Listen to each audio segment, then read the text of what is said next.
welcome you to our Lifelong Learning Lecture Series, which is a collaboration between Framingham State University and Framingham Public Library.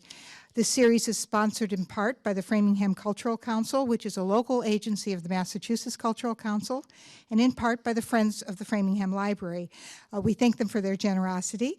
And I'd just like to introduce Wilma Slate. She'd just like to say a few words about the Friends.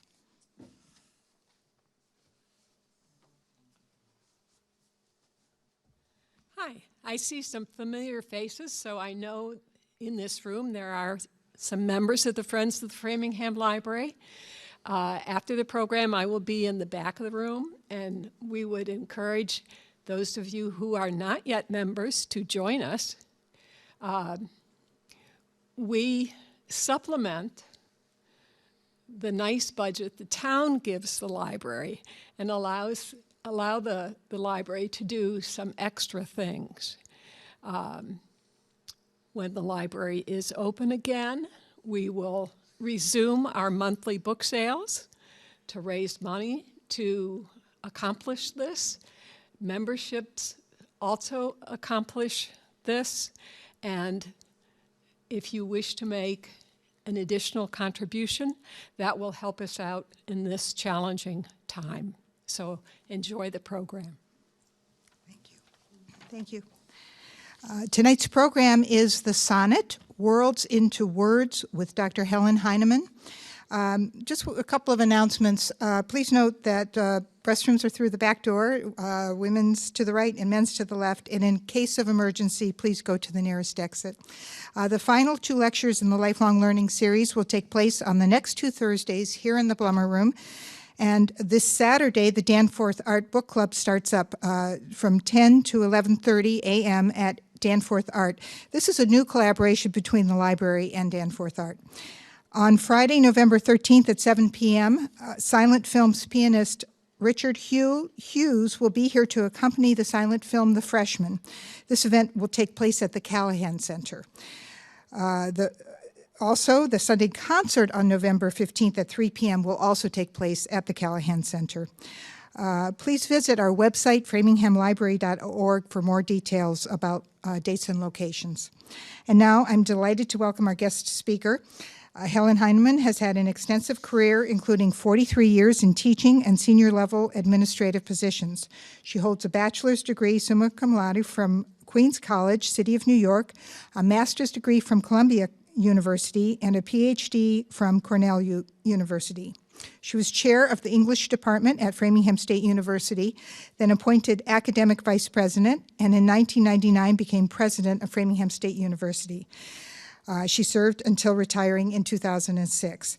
She's written 4 books in the field of Victorian literature, as well as publishing numerous articles in that field. She now spends her retirement years traveling, writing, and teaching in Framingham's Lifelong Learning Program. Please welcome Dr. Helen Heineman. Well, we have a big subject tonight because the sonnet is a big subject, so I'm going to begin with just 3 newspaper articles. Those who have studied with me know I love newspaper articles. And the first was about Twitter. And Twitter, I never realized this because I don't have a Twitter account, limits you to 140 characters. And they're discussing whether they want to increase it. And a lot of people feel this will do a damage, that it's good to have a limit. And in this article, one person said, brevity is the sister of talent. William Wordsworth, writing a sonnet in defense of the form's Spartan 14-line requirement, declared, nuns fret not at their convent's narrow room. Translation, small is good. The second article has to do with poetry, and you're all here tonight to listen to a talk on poetry. This is an article that appeared by Joseph Epstein, and he said that poetry in our days is a dead genre. We still have people playing the role of major poets, but he says, if you ask a literary gent or lady to quote a single line from any of our major poets, they cannot do it. It reminded me of when I was in college. I worked at a actually was in a beautiful Orthodox Jewish camp in Vermont, and we used to eat at an inn, and I was arriving late that day.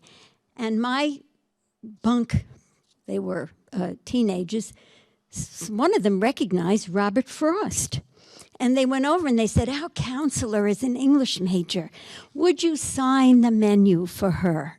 And his answer was, can you quote me one line from my poems? So I don't have an autograph of Robert Frost. Joseph Epstein says that the death of poetry is probably about the fact of the international attention span having been so reduced. And he ends up and he says, if any of your children or grandchildren comes to you and declares a wish to be a poet, send that child to bed without any dinner, return to your place on the couch before the television set. And the third article was one by Helen Vendler, who is one of our great critics of poetry. And she has a wonderful book on Shakespeare's sonnets, sort of the book. And she distinguishes, she says, what does poetry do? She says, no other place holds language in such steady regard. Unlike the novel, well, the novel was my field, which wants to keep reeling us into its labyrinth, poetry pulls us up at the end of each line. And it says, look at that right margin, look at that attraction, look at that halting, do not advance, look and look again. So poetry is about paying attention and looking again. So tonight I wanted to also begin with this sonnet, which unfortunately is not in your packet since I didn't get to put it in. But it's a sonnet by Wordsworth in which he talks about what does the sonnet do. And I'll talk a lot about what the sonnet is. It's 14 lines. We'll start with that. Just 14 lines. It has two major formats, the Shakespearean, oh, the screen went off. The Shakespearean form, 3 quatrains, 3 groups of 4 lines and a couplet, and the Italian form, which has 2 quatrains, 8 lines, and a sestet, 6. But it adds up to 14, and that's all you can have in a sonnet. So Wordsworth once wrote this sonnet, which said, in the first 4 lines, nuns fret not at their convent's narrow room, and hermits are contented with their cells, and students with their pensive citadels. I'm not sure if that describes students nowadays. Maids at the wheel, because the wheel doesn't go anywhere. The weaver at his loom, because the loom is also a circumscribed space. They all sit blithe and happy. All those people are content with limitation. Bees that soar for bloom high as the highest peak of Furnace Fells will murmur by the hour in foxglove bells. That's where the bees really like to be, just down in the bell of the flower. And now Wordsworth turns and says, in truth, the prison unto which we doom ourselves no prison is. And hence for me, the poet, in sundry moods, 'twas pastime to be bound within the sonnet's scanty plot of ground. Just 14 lines.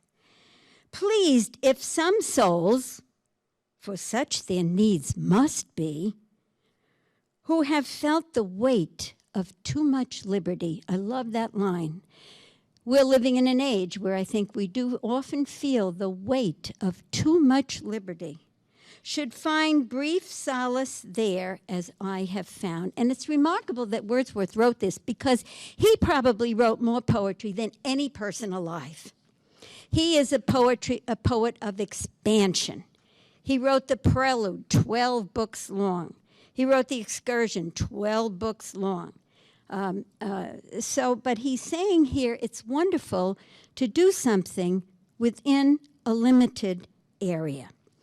So And I also wanted to tell you that there are rules for writing the sonnet. It has to be 14 lines, and they have to be iambic. Da-da, da-da, da-da, da-da, da-da. 5 iambs in every line. No more. You can have maybe some unstressed lines, but you got to have those 5 stresses in every line. And, yes, here. Within the sonnet's scanty plot of ground, please, that's a little variation, if some souls for such their needs must be still 5, who have felt the weight of too much liberty, should find brief solace there as I have found. Just 5 stresses a line with some variations. And this is an English form. Wordsworth used the Italian. And the Italian is 8 lines. Room, loom, A, B, B, A. Cells, citadels. Next one, bloom, bells, bells, doom. 4 lines. Then we come into the sestet. Me, bound ground, B, liberty, found. So it's a very strict form. There is a book which I used to show my students. It's called the Book of Forms. This book contains all the forms of poetry. Any form you can write it in. Would you like to guess how many there are? Take a guess. 100. Nope, too low. 175 forms exist for English poetry. The most complicated of all is the one, it's last because it's under V, is the villanelle. The villanelle is a French form which has 6 stanzas, and the first stanza has to rhyme with the 3rd, with the 6th, with the 9th, with the 12th, with the 15th, with the 18th, with the 19th. There are strict rules for these 175 forms. But the most popular form of all in English poetry is the sonnet, 14 lines. All the great masters in early writing of sonnets chose love as their theme. But the subsequent masters of the sonnet enlarged it to include religion, politics, even the sonnet itself as a subject. And it proved a great exercising ground for the English language. The attempt to try to fit an emotion. Emotions tend to be something I can't control. This is the way I feel. Okay, get it into 14 lines and rhyme it just this way. So it was helpful to poets to develop their muscles, so to speak, by using the sonnet form. So it began in the 13th century in Italy with 2 great masters, Dante and Petrarch. Petrarch wrote hundreds of sonnets to his beloved Laura. And most of these early sonnets were love sonnets. Then it came to England. It was developed by Sidney and Spenser, but then Shakespeare got it. And like many other things, he developed it. He wrote about love, but his great theme was time, the passage of time, mutability, how things change. And by the end of the century, certainly he was dominant. He also wrote a sequence of sonnets. This is something that's very hard to do. Not many people wrote sequences. Shakespeare's sequence had 155 sonnets in it.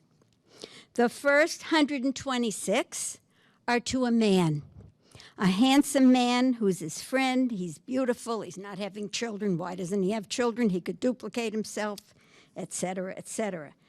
127 to 154 are about a beautiful dark lady who seems to have a sort of a evil side.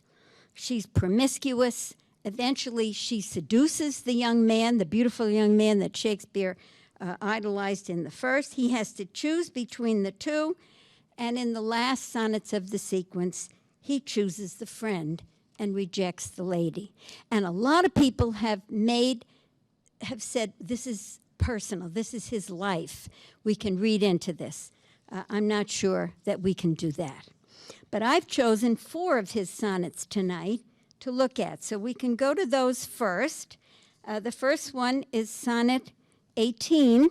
It's perhaps one of the most famous, and it's an easy one. I remember when I studied it the first time, our teacher made us all read the first line and said, which word should be emphasized? Well, is it, shall I compare thee to a summer's day? Or is it, shall I compare thee to a summer's day? Or is it, shall I compare thee to a summer's day?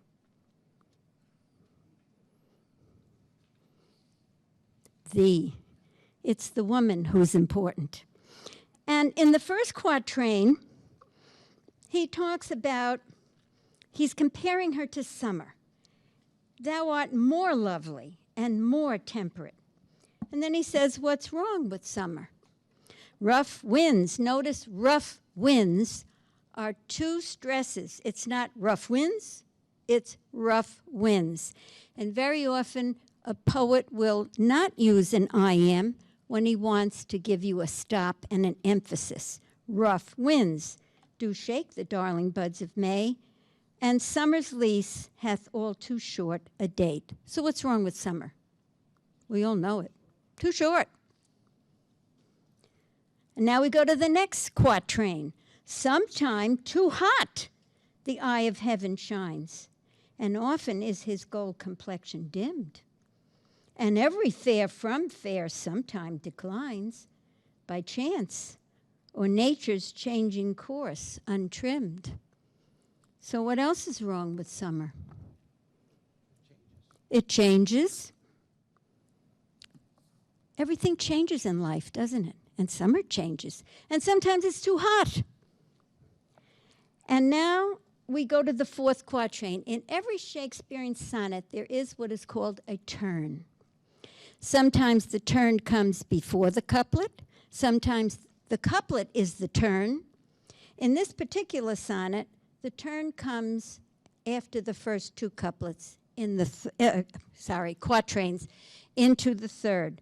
But, and that changes it, but thy eternal summer shall not fade, nor lose possession of that fair thou own'st, nor shall death brag thou wanderest in his shade, when in eternal lines to time thou growest. Well, what does the lady have better than summer? Eternity. And how does she get it? Shakespeare writes about it. So the 3rd quatrain says, you know, this is great. She's going to live forever. But now let's look at the couplet. So long as men can breathe or eyes can see, so long lives this, and this gives life to thee. Well, is it eternity? Joseph Epstein said nobody's reading poetry anymore. In other words, the printed word also is mutable. Those poor kids up there in that inn in Vermont, they couldn't even say stopping by, you know, or the road not taken. Oh, think of all the things we could say about Robert Frost. They couldn't. So here is a very famous Shakespearean sonnet in which the triumph of the writing is tempered by the poet himself. These lines will last only as long as, well, we're in an age when every movie is about the end of the world. You know, when the world goes up in flames, I suppose Shakespeare does too, or eyes that see. If they're not reading it, Is it eternal? So it's a more complicated sonnet than perhaps it looks at first hand. The second one, Sonnet 73, is a sonnet talking about the times of life. Again, time is always his subject in some way or another. So the second one begins, let's look at the first 4 lines, which is the first quatrain. Notice, behold, hang, cold, sang, all rhymed up properly. That time of year thou mayest in me behold, when yellow leaves, or none or few, do hang upon those boughs which shake against the cold. Bare ruined choirs, where late the sweet birds sang. This has one of the most famous metaphors in all English poetry in that 4th line. The fundamental mark of a poet is not that he or she can rhyme. It's not that they can do good iambic verse. It's that they can create metaphor. And that metaphor in the 4th line, bare ruined choirs. What are the bare ruined choirs? Where late the sweet birds sang. They're the branches of the tree. That's metaphors begin with something concrete, but it's more than that, isn't it? What else is it? Ruined church, but also that time of year thou mayest in me behold. Age, bare ruined choirs, where late the sweet birds sang. So the first quatrain compares life to autumn. This is the autumn of my life. Look at me. I've got leaves, they're hanging, they're shaking. I'm bare ruined choirs. Now let's look at the second quatrain. In me, now he's being very direct. Thou seest the twilight of such day as after sunset fadeth in the west, which by and by black night doth take away, death's second self that seals up all in rest. So now the speaker is comparing himself to, it's not a season, it's a time of day, and the time of day is sunset, and it's soon going to be night. So again, the speaker says, you know, I'm aging. First it's autumn, now it's night. And then in the third quatrain, he has a more complicated image, I think, for the speaker. In me, says it again so you don't miss it. In me, thou seest the glowing of such fire that on the ashes of his youth doth lie, as the deathbed whereon it must expire, consumed by that which it was nourished by. So what does he compare himself to here? A fire. What kind of fire? What's the condition of the fire? It's dying out. It's ashes. I'm a fire that's going out. First I was autumn. Then I was night. Now I'm a fire that's going out. And then the couplet. This thou perceivest. You see it, which makes thy love more strong, to love that well, which thou must leave ere long. Beautiful. And they're all models of aging, autumn, day, the fire. But at the end, the fire is still glowing. It's glowing in its embers. And the subject is aging. I could go into an awful lot of technical analysis. For example, in the second line, leaves, and in the last line, leave. There's all kind of interior echoes of words that Shakespeare does so beautifully. The fourth of his sonnets, one of my favorites, Sonnet 130, begins excuse me, I don't want to do 130 first. I have to do 116. Okay. This is a very famous sonnet, and its subject is what I told you most sonneteers wrote about, love. Okay. So he begins with a statement. Very often sonnets begin with a definite statement. And I wanted also to mention something. You'll notice that many lines, although they rhyme at the end of the line, in terms of their meaning, they continue over to the next line. And that is a device called enjambment, which comes from the French. The meaning continues even though the rhyme is there. And this is the first line is a good example of it. Mines rhymes with fines, but we don't stop reading when we see the word mines. So the poet states, "Let me not to the marriage of true minds admit impediments." So he starts off by saying what? Put it in your words. Nowadays they're bringing all kinds of Shakespearean language up to date. Let not it create problems when speaking about marital love. Love is love, even when there are problems. There are no impediments. You know, you remember that word impediment? If you've read Jane Eyre, you know the word impediment. Does anyone in this church have any impediment to the marriage of this man and this woman? Impediment is a good 19th century word. Comes right out of the marriage service. Maybe Shakespeare knew that. He, of course, didn't read Jane Eyre, but Charlotte Bronte read Shakespeare. Let me not to the marriage of true minds admit impediments. Stop. Very often, a poet will stop the line in the middle, and the word for that is caesura. The caesura, C-E-S-E-A-R-A.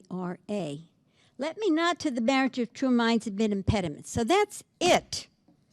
Love is not love, which alters when it alteration finds, or bends with the remover to remove. Again, it's really time that is the subject here. Love goes on through time, even though people change. Or bends with the remover to remove. Oh no! Oh no! Those two stresses. It is an ever fixed mark that looks on tempests and is never shaken. It is the star to every wandering bark, whose worth's unknown, although his height be taken. So in that second stanza, the first stanza says, love never changes. And in the second quatrain, what is the image there?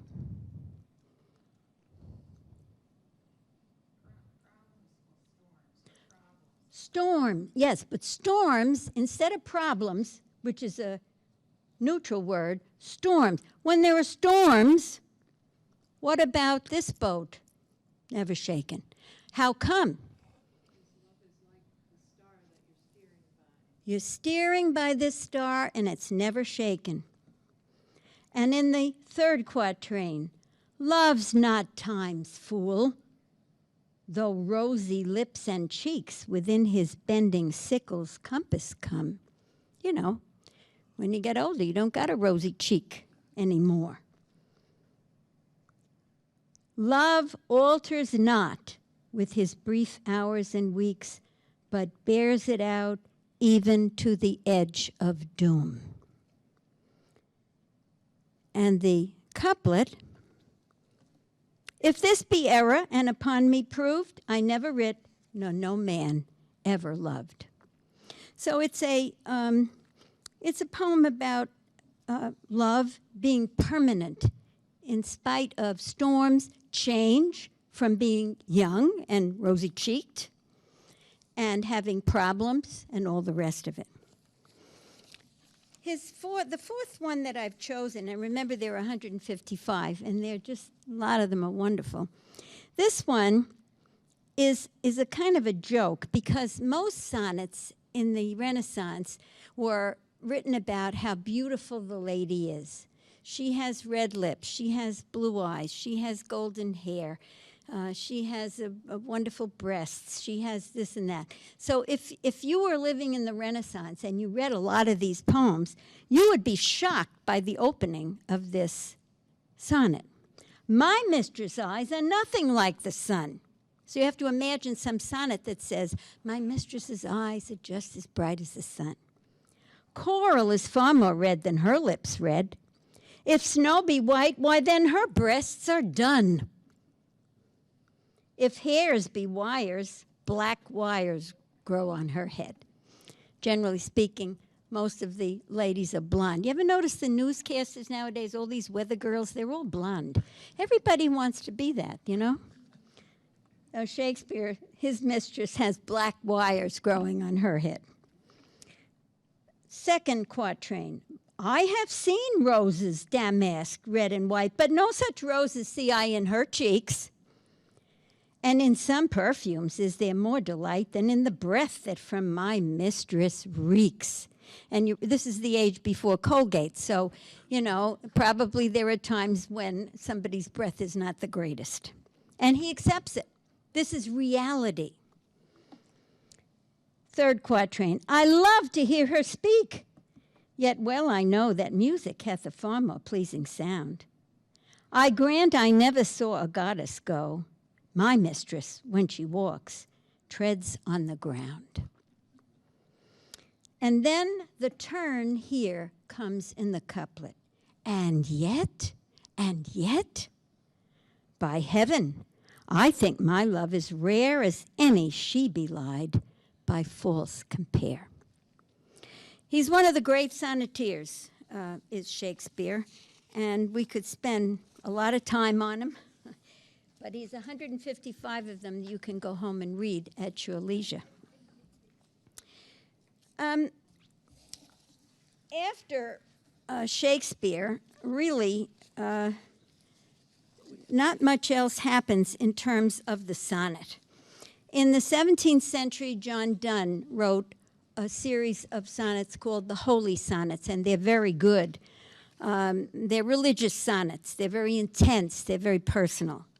Milton, in the 17th century, revived the sonnet, although I would say he never reaches the heights of Shakespeare.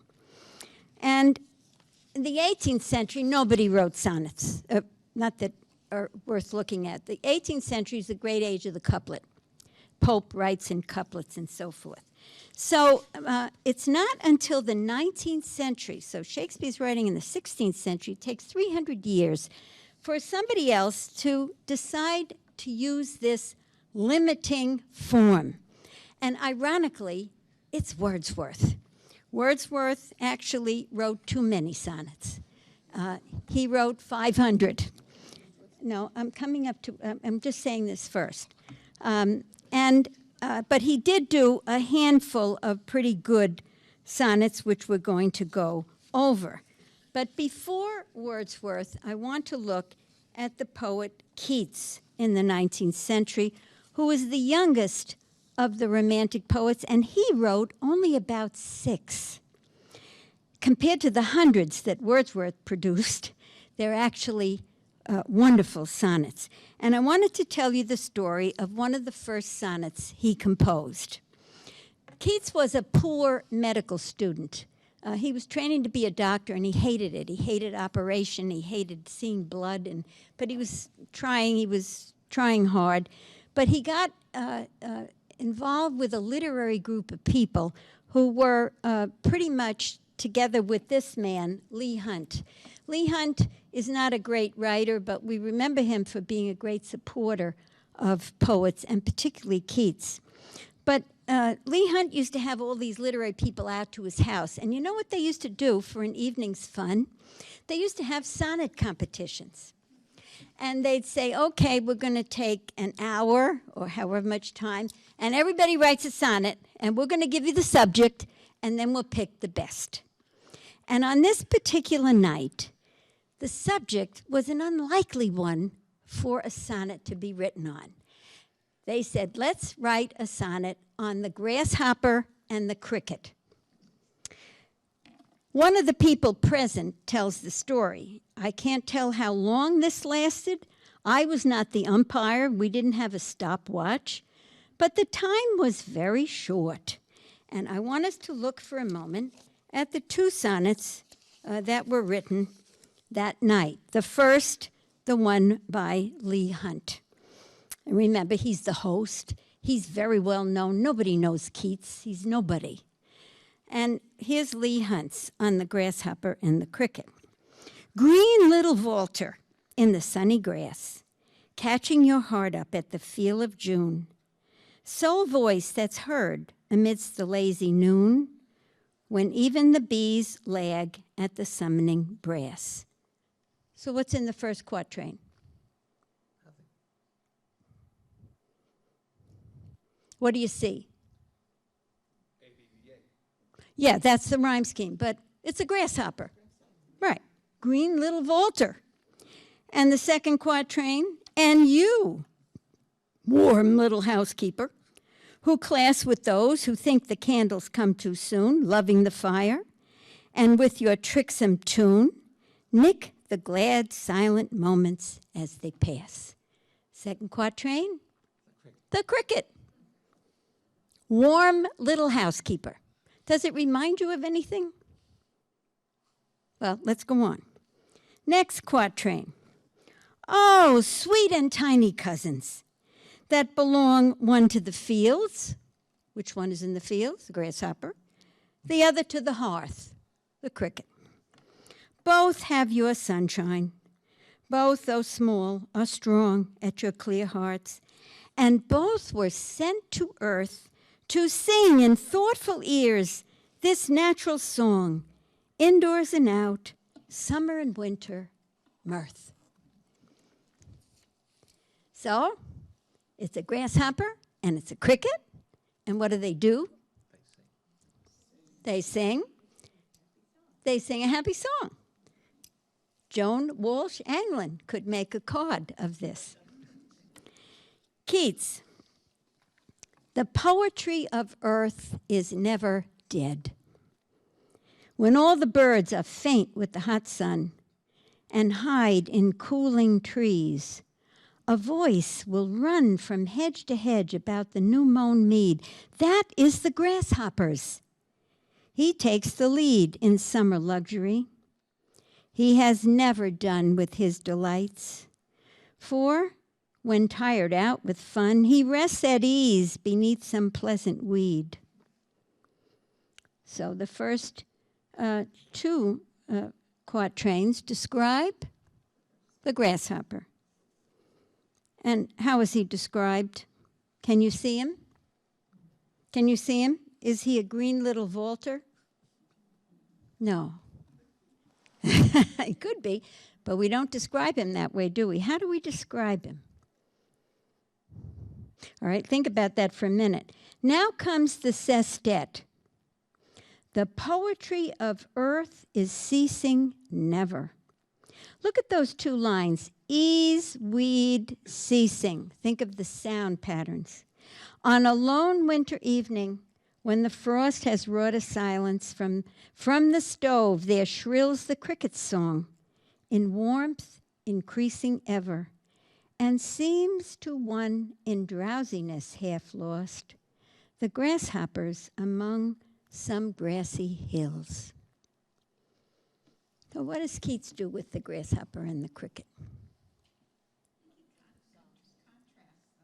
Yes, he contrasts them. Pardon? The sounds that they make, and the sounds that they make last how long?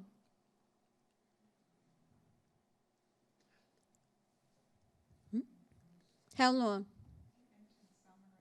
Summer and winter, all year long, the earth is singing. Go back to the first line. The poetry of earth is never dead. When they looked at these poems, Leigh Hunt stood up and said, "Such a prosperous opening." And then when he got to the 10th and 11th lines, on a lone winter evening when the frost has wrought a silence, that's perfect. Bravo, Keats. And if you see, you see that Hunt's is sentimentalized, whereas Keats's, we don't care about what those insects look like. What we care about is that there is a song on the earth that is never dead, that there's almost a psychological process rather than the simple little moral of mirth in Leigh Hunt's.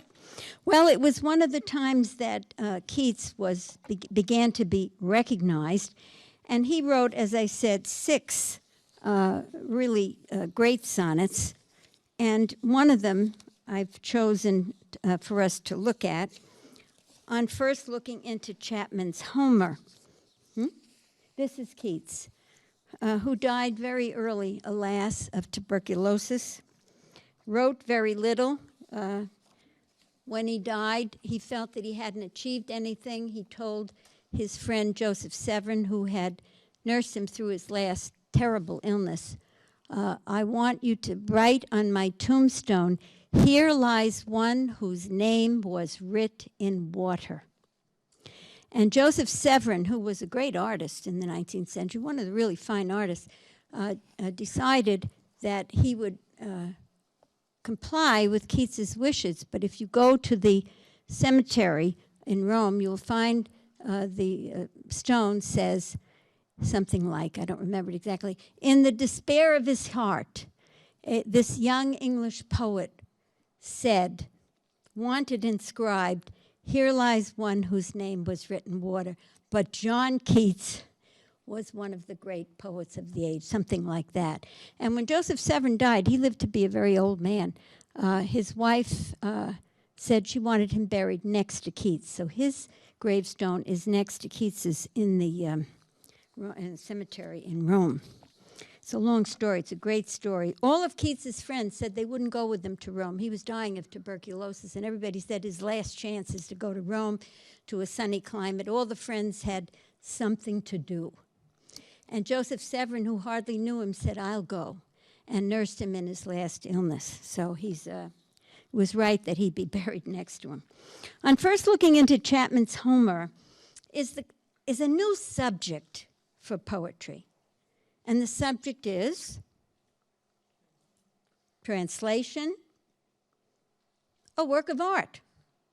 Now, Homer, the Odyssey, the Iliad, had been translated primarily by Alexander Pope into couplets. And Chapman, in the 19th century, did a more poetic translation of Homer. And Keats went out to Leigh Hunt's house one night, and they read it.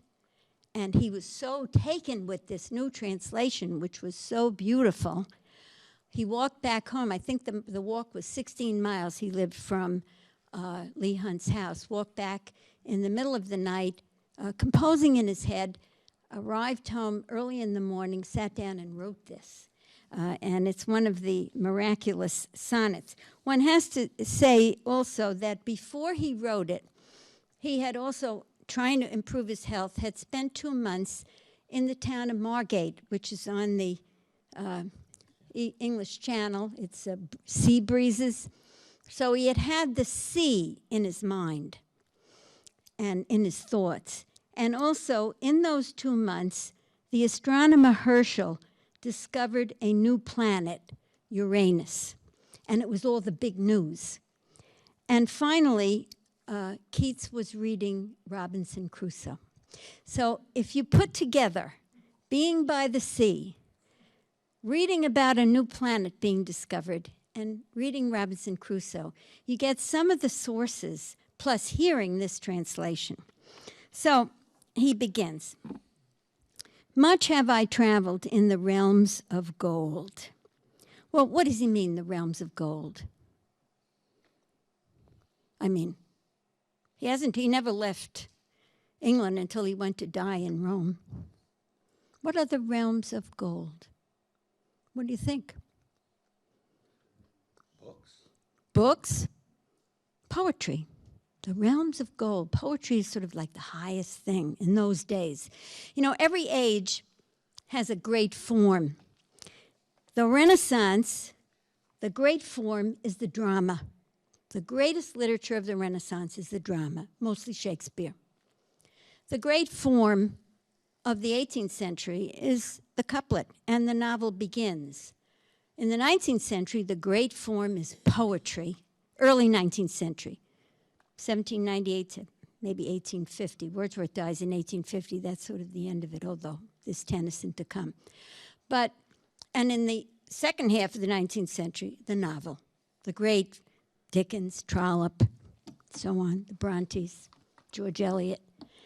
But in the 19th century, when Keats was alive, he wanted to be a great poet, and he was always trying to write long poems. And his long poems are not very good.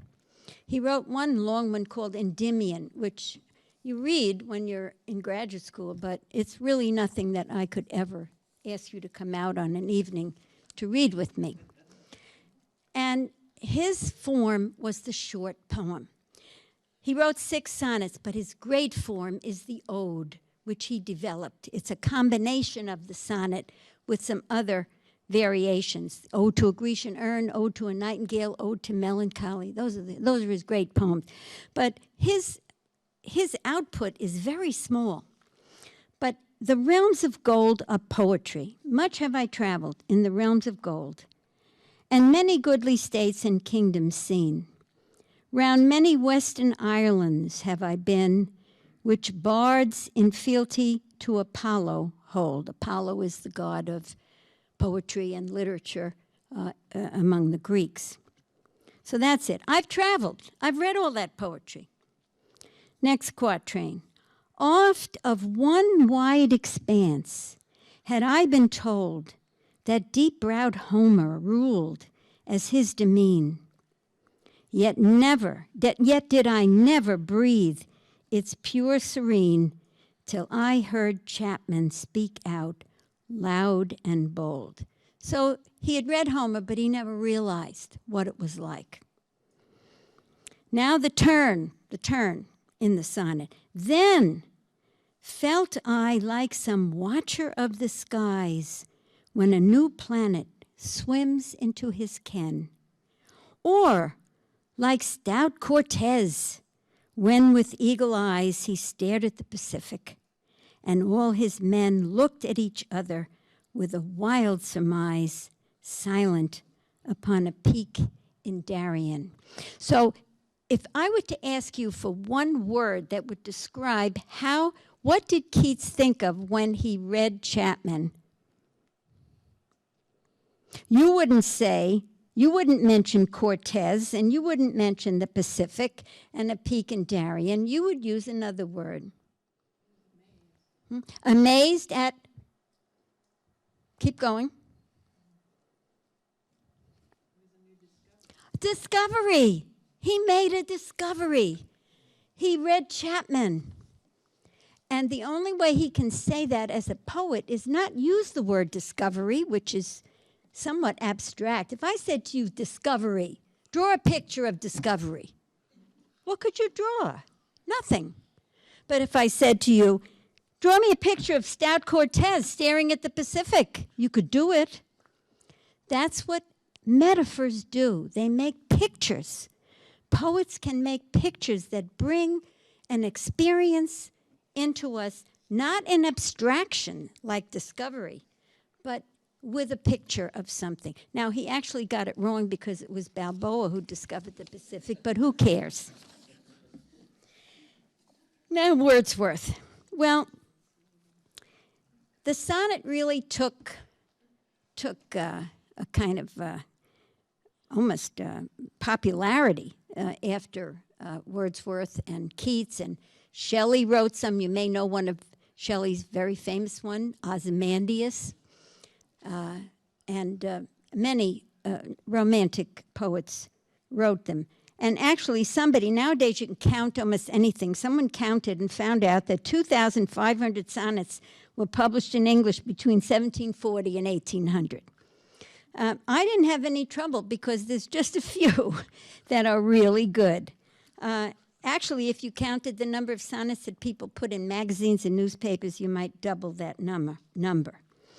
Wordsworth, in the year 1802, wrote 18. And almost all of those 18 are great. It was like he got it, and he did it. And then between 1803 and 1846, he wrote 500, and you wouldn't read them. I've read some of them. There's a very nice sequence called the River Duddon sonnets, and they're all about the River Duddon and how he felt about it. And he wrote that sonnet I showed you initially about defending the sonnet. And he always regarded the sonnet as the best way to express personal emotion. Now, he wrote a few great ones. I put a few great ones in your packet. The first I want to look at, we're going to look at three of them actually, two mostly. Composed upon Westminster Bridge, September 3rd, 1802. Again, you'll notice how often a great sonnet begins with a statement, like, "The poetry of earth is never dead. Let me not to the marriage of true minds admit impediments. Earth has not anything to show more fear." It's great when you come up with a statement like that.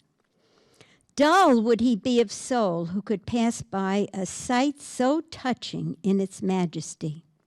And the sight is Westminster Bridge and what he sees from it, which is London. Now, you wouldn't think that this is a nature poet.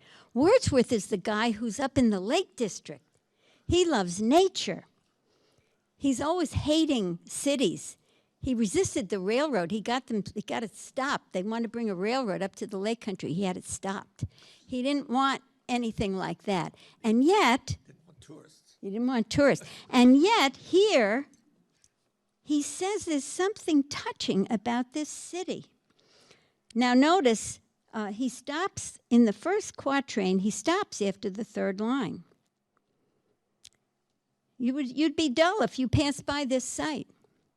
"This city now doth, like a garment, wear the beauty of the morning, silent, bare. Ships, towers, domes, theaters, and temples lie open to the fields and to the sky, all bright and glittering in the smokeless air. Never did sun more beautifully steep in his first splendor, valley, rock, or hill. Never saw I, never felt a calm so deep." It's an interesting sonnet because there's so many negatives in it. Earth hasn't anything to show. No, not as fair as this. Never did I see the sun. He could have said the sun is steeping beautifully over the valley, but he does it with a negative. Never did I see anything. Never did I feel. It's rhetorically, he can only express through negatives here because it's almost beyond him to express it. And now what does he see? "The river glideth at his own sweet will." And then he really stops us. Dear God. I can't say anymore. Dear God, the very houses seem asleep, and all that mighty heart is lying still. He loves the city when? When it's quiet, when nobody's there, when no cars, when it's all asleep. It's a city we never see. You know what does Frank Sinatra say? It's a city that never sleeps. Well, this is a city that slept. And Wordsworth was standing on Westminster Bridge, and he saw the city almost as an entity, sleeping. Something beautiful about that. This sonnet always reminds me of a kind of Turner painting, just everything quiet. So even though it's a sonnet about the city, it's really still a nature sonnet. It really is. It's not, he wants to see. In fact, look at the next one. This is one of my all-time favorites. "The world is too much with us." And of course, the world is too much with. Look at that first line. How bold to say it like that. The world is too much with us. Stop. Late and soon, getting and spending, we lay waste our powers. Boy, if he knew about the internet and shopping online and shopping every moment, every store open all day till 10 at night, open on Sunday, getting up to Thanksgiving. It's going to be open on Thanksgiving Day, and it's going to be open all Thanksgiving evening, and it's going to be open Christmas Eve, and it's going to be open on every day you can shop. Cyber Mondays. So it's anticipatory, really. Late and soon, getting and spending, we lay waste our powers. Little we see in nature that is ours. We have given our hearts away, a sordid boon. Very, very strong statement in the first quatrain. We are slaves to the demands of everyday life. Now, remember, he is the great nature poet. I mean, if you read the prelude, I always wish I could teach it again. I taught it, I think, once in my life, but nowadays there doesn't seem to be any room for it in the curriculum. But it's a great poem of Wordsworth talks about how he came of age, how he experienced nature as a young child, as an adolescent, as a young man, as an old man. It's all about nature. He's the great nature poet. So he says, the sea that bears her bosom to the moon, the winds that will be howling at all hours and are upgathered now like sleeping flowers. For this, for everything, we are out of tune. We don't see these things. We're doing other things. We're inside. And then, in almost anger, it moves us not. We're not moved by these things. We're moved by sales and by opportunities to buy, getting and spending. It moves us not. Great God, I'd rather be a pagan, suckled in a creed outworn. So might I, standing on this pleasant lea, have glimpses that would make me less forlorn. Have sight of Proteus rising from the sea, or hear old Triton blow his wreathed horn. So in the octave, we see all this undesirable stuff. And then in the sestet, he's describing an opposite state of being that we could be in. And what is that state? Pagan. What did the pagans have that we haven't got? Appreciation of nature. They were one with nature, and we know that because they had their gods. Proteus was out in the sea. They had all kinds of myths in which we saw the sacredness of nature. And so, you say to yourself at the end of this poem, does he have sight of old Proteus rising? Because he says, so might I. Is modern life, the life of getting and spending, so powerful that he desires to be like a pagan? He would like to see old Proteus rising from the sea, but I don't know if he does. There's a certain ambiguity in the sestet. No, it isn't. And again, he's a man who probably walked 20 miles a day mainly with Coleridge sometimes, his friend Coleridge, most of the time with his sister Dorothy. He began to have very bad eyesight, and Dorothy would say, look at this daffodil, and then he'd look at it and he'd write the daffodil poem. He called her in the prelude his eyes and ears, his sister. Her journals are great. So that's the opposite state, that we would really see the divine in nature. Now, he also wrote he wrote two on the sonnet. The one that I put up, this is Wordsworth, by the way. reflecting. And he had a very long life. He wrote an awful lot of poetry, and some of it is not very good, but a lot of it is just among the greatest poetry ever written, so that's the way it is. Yeah. But he wrote 2 poems about the sonnet itself, because remember, he wrote 500 of them, so he thought a lot of the sonnet. And in this one, he says, scorn not the sonnet, don't scorn it, because he didn't know if anybody else was writing it, and most people weren't. Keats, as I say, wrote 6. Shelley wrote a few, Byron wrote a few, but he was the only one who wrote a sonnet sequence. Scorn not the sonnet. Critic, you have frowned, mindless of its just honors.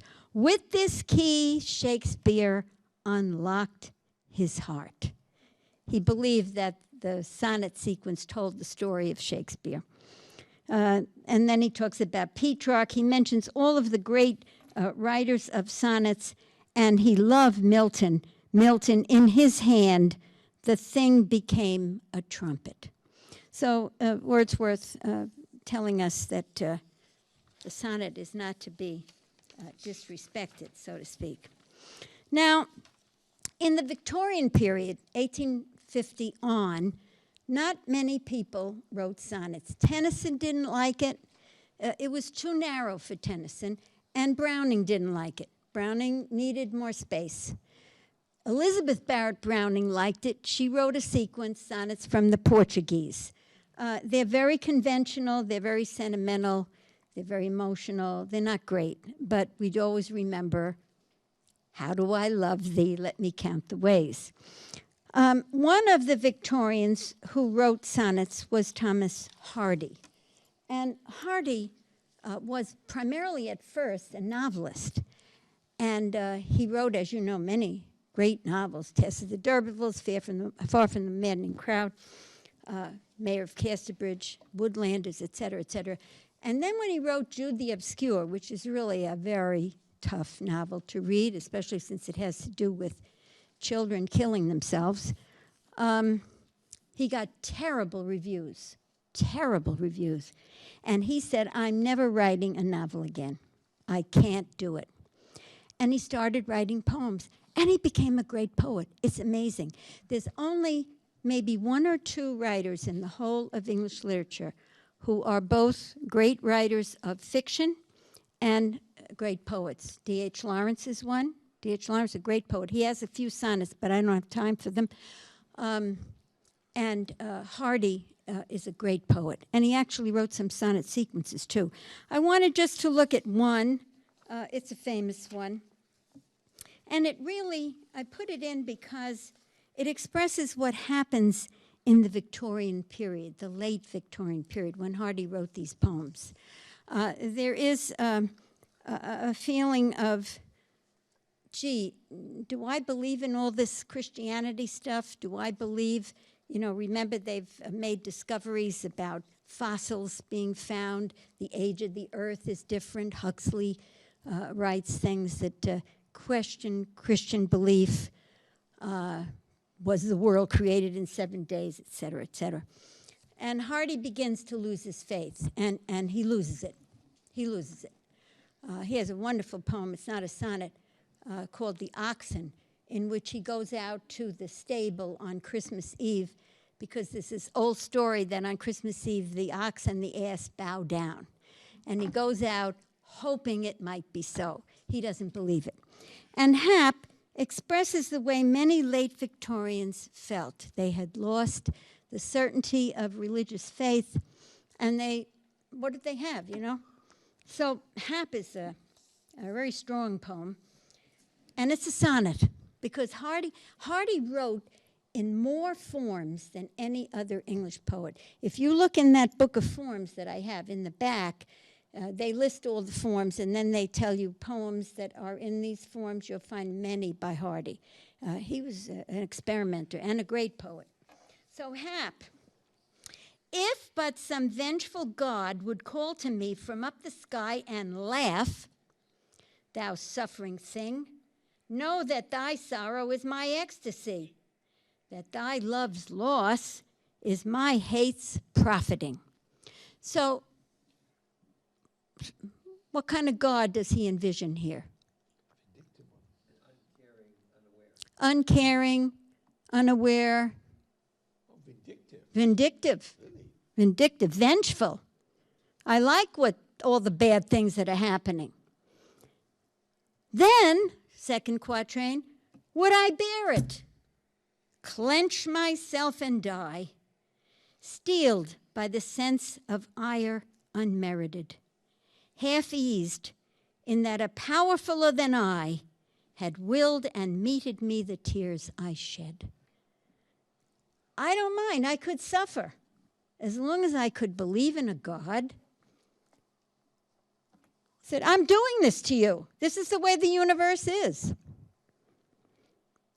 Next quatrain, but not so, but not so.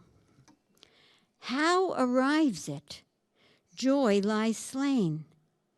And why unblooms the best hope ever sown? I guess you could paraphrase that in the words of Rabbi Kushner, who says, why do bad things happen to good people? Why is this? Hardy is asking this question. How does it happen that joy lies slain? How come you have a child and the child dies? Why unblooms the best hope ever sown? Why are these things happening? And here's the answer. Crass casualty obstructs the sun and rain, and dicing time for gladness casts a moan. Crass casualty. That's kind of tough words. Crass. Pardon? Uncaring casualty.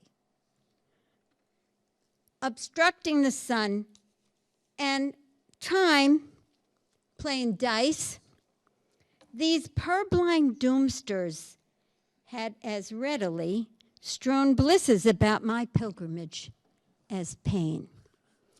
So it's an extremely depressing view of the universe. There's no rhyme or reason to it. There's no merit. Good people suffer. Bad people prosper. These are purblind doomsters. And that's very often the kind of feeling he had in his novels. It's the haphazard cruelties of the world. And then we enter, after Hardy, what I'm calling the modern period. And the most original sonneteer of the modern period, in the whole long history of the sonnet, his works were not published till the 1930s, even though he died in the 1890s. He was a Catholic priest, Gerard Manley Hopkins, and he always worried about whether or not it was right for him to write poetry. I'm a priest. I should be doing other things. And the only thing, his superior allowed him to write one poem, which is a great poem, The Wreck of the Deutschland, when one of the ships that Bismarck had sent away from Germany with a bunch of nuns on it, they didn't want any Catholics there, and the ship sank and all the nuns died. And the prior of the place where Hopkins was a priest said, write a poem on that. And Hopkins wrote The Wreck of the Deutschland, and the prior was shocked because he'd never read anything like that. So he said, no more. It's a great poem, but it takes a lot of study. Anyway, Hopkins continued to write in his spare hours, and he wrote an awful lot of sonnets. And he sent them to a friend, Robert Bridges, who was a poet. And he said to Robert Bridges, don't publish these, just read them. And after Hopkins died at an early age of tuberculosis, I think he died of, Bridges held on to these poems. And in the 1930s, he said, I got to publish them. And he published them, and so they're modern poems. They were written earlier, but they have their effect in the modern period. He died in 1889, 30 years before his verse was ever known. They are tremendously original. They use a new rhythm called sprung rhythm. He uses an old vocabulary. He uses words that come back to the old Anglo-Saxon word stock. He gives his verse an enormous energy, and they are called by most people modern poets. When I took a course at Columbia called Modern Poetry, I figured we'd go out and get a book of poetry. And the professor said, I'm not wasting my time with a lot of modern poets. We're just going to read the two greatest poets of the modern world. Get a collected William Butler Yeats and get a collected Gerard Manley Hopkins. And so I didn't have the privilege of studying all of them. So we want to look at a few of them here, beginning with Hopkins has a period of great joy in his belief in God, in his religion, and then he goes through what is called the dark night of the soul, when he, like Hardy, begins to lose his faith. He keeps it, but it's very hard for him. It's very painful. So 3 of the sonnets that I put in here, Pied Beauty, God's Grandeur, and The Windover, are positive poems. Carrying Comfort is one of the dark ones. Pied Beauty is glory be to God for dappled things. What's a dappled thing?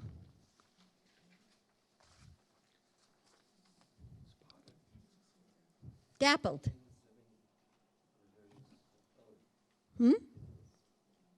Say it.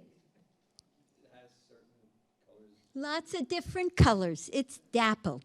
It's not one color. So glory be to God for that. If I look out at you, I see dappled things because they're all different colors.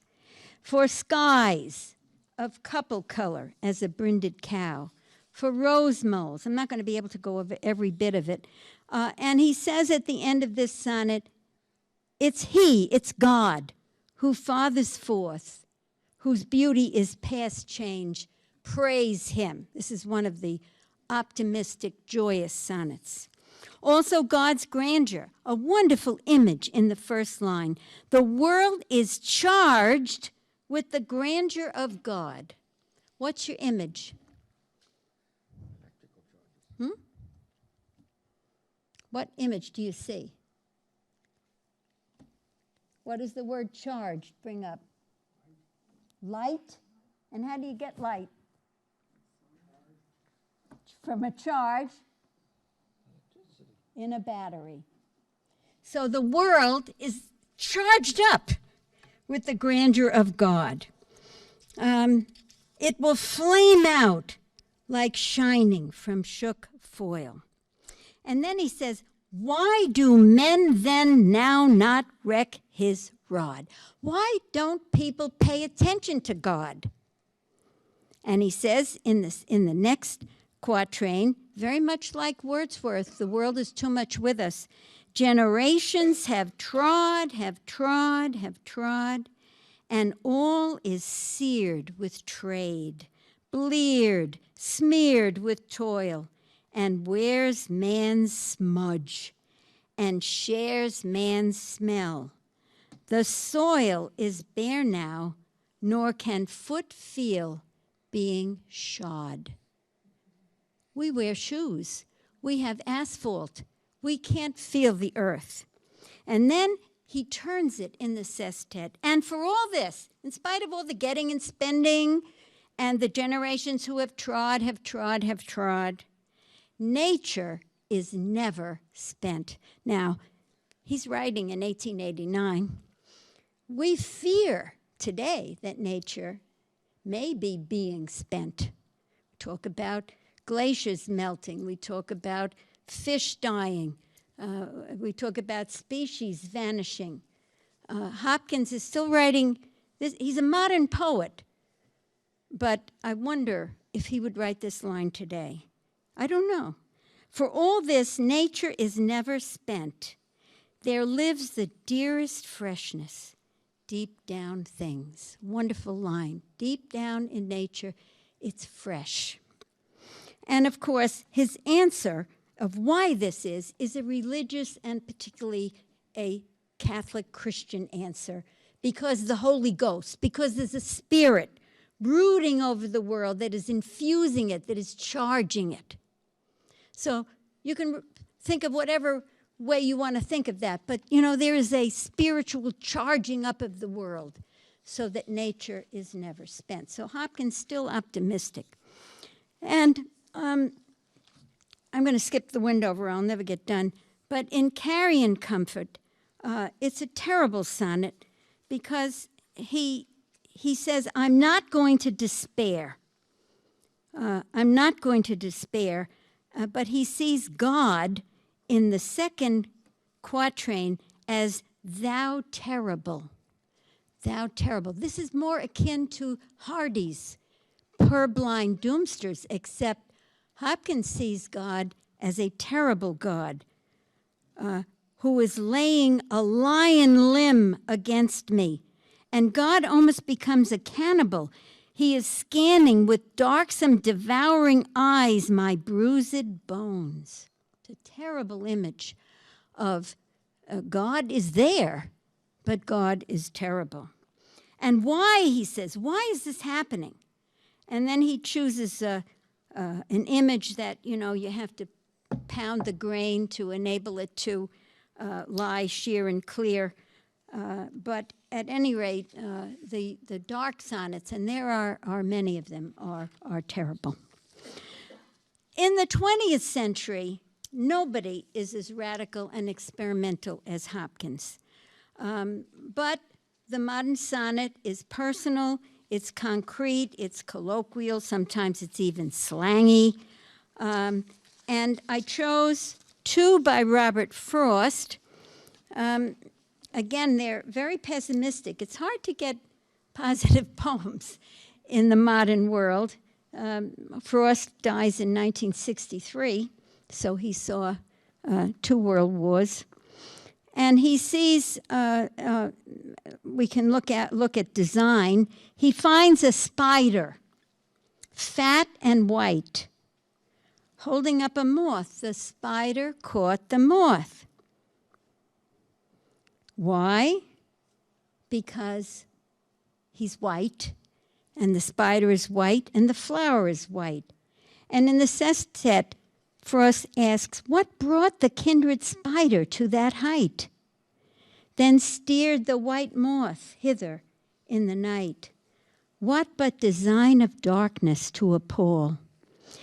If design govern in a thing so small. So he, like Hardy, questions, is there a design? Is there some God that is doing this? So both poems by Frost are not optimistic about the world, the modern world. I was going to end with this Sonnet Against Sonnets by Margaret Avison, and also one of the modern writers that we know, Alan Feldman, with whom I taught at the college, has written many sonnets. I put one of his in there. I think I'll do Alan's, just ending with dissolving the boundaries. And he begins with, it stops it, book report, book report. Have you read R.K. Narayan's The English Teacher? If you scan this, and I don't have the time to scan it, you will find 5 stresses to every line, but lots of unstressed. And you'll also find what I call slant rhyme. Many modern poets say, we don't have to have an exact line, a rhyme, it can be slant. So for example, wife and like. That's not exactly right, but it's close enough. And also losses and horses is not quite there. So book report, have you read R.K. Narayan's The English Teacher? You may recall it's about a man's adjustment to living with his wife after he's gotten used to solitude. At first, he treats her as a nuisance. Then he begins to defer to her. Would she like a bigger house? Too late, she dies. This is India, but it's the same as here. Everyone expects him to remarry, but he doesn't. Instead, he finds that if he can think of her with the right sort of receptive mind, her thoughts can carry messages across the death barrier. And at the end, she's sitting on his bed in her sky blue sari. That's the turn. It's strange, but not so strange. It takes a certain effort to bend, but then there's a fusion. I found the story beautiful. People are ashamed to love so exclusively. Be tough, they say. Accept your losses. Life is just a stagecoach ride, and your lovers are the horses. Well, it's a love poem. The central theme is love, that we can love so singularly that our love goes beyond death. And his solitude is filled by the presence of his dead wife, even though everybody says to him, accept your loss. You're just on a stagecoach ride. Your lovers are the horses. It's a modern love poem. Quirky. Now, we have 5 minutes. I can go over some others, but maybe you'd like to say something or ask something. The one about butterfly bones is a hard one. Margaret Avison, put her up there a minute, Margaret Avison. She's a Canadian poet who's won lots of awards. And this is a poem that, in a sense, says, if you write a sonnet, it's like capturing a butterfly and killing it. In other words, to put your emotion into these 14 lines and 3 quatrains and a couplet, or 2 quatrains and a sestet, you're killing it. And she says, you kill it. It's like a butterfly killed. And we have to think about that, whether that's true. The great Wordsworth, in a prose treatise he wrote, that poetry is emotion recollected in tranquility. So the emotion is there, and when you recollect it in tranquility, you can put it into a poetic form. This poem is very complicated because she seems to be saying that in order to catch a butterfly and kill it, you have to use cyanide, you have to, kill it, and then you pin it on, final stiffness, and you show it to some boys, some peering boys, but it's not a real butterfly anymore. Is it or isn't it? Is it or isn't it? If you capture your emotion in 14 lines, is it a real emotion or isn't it? And that's what that poem is about. Comments, questions? I had a conversation once with Alan about writing poetry, and he said once, and I always remind him of this, no one will write rhyme poetry anymore, Helen. After Walt Whitman, everything is free verse. And I always remind him of that because he's written many sonnets. And Wordsworth, remember in Nuns Fret Not, the one that I began with, sometimes we feel the weight of too much liberty. It's nice to know there's a form we can put our emotion in, that we can, does it kill the emotion? That's the question. Emotion recollected in tranquility. So that's the sonnet from the 16th century to the present. And go home and read some sonnets. Thank you.